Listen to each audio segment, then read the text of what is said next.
Hər 10 xəstədən biri xəstəxana daxili infeksiyalara məruz qalır. Bu cür infeksiyalar çöldə, evdə, başqa yerdə insandan insana keçən bütün infeksiyalardan daha dəhşətlidir. Xəstəxana daxili infeksiyaların əksəriyyəti aşağı gəlirli ölkələrdə təminat yetərsizliyi ilə əlaqəlidir. 65 yaşından yuxarı şəxslər bu infeksiyalara daha çox məruz qalır.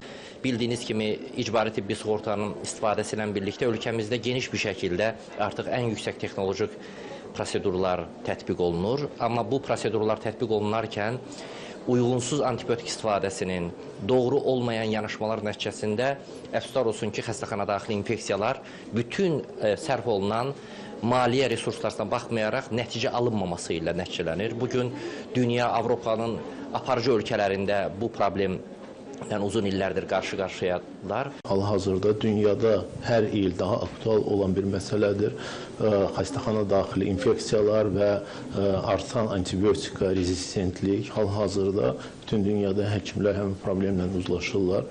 Bildiyiniz kimi, Dövlət Gömrük Komitəsinin Mərkəzi Hospital COVID zamanı 22 ay bir pandemik xəstəxana kimi işlədi və burada çox gözəl o sahədə təcrübə yığıldı. Xəstəxana daxili infeksiyalar həm ölüm riskini artırır, həm də kifayət qədər maliyyə tələb edir. Ölkəmizdə bu cür risklərin qarşısını almaq məqsədi ilə infeksion nəzarət sistemi qurulub.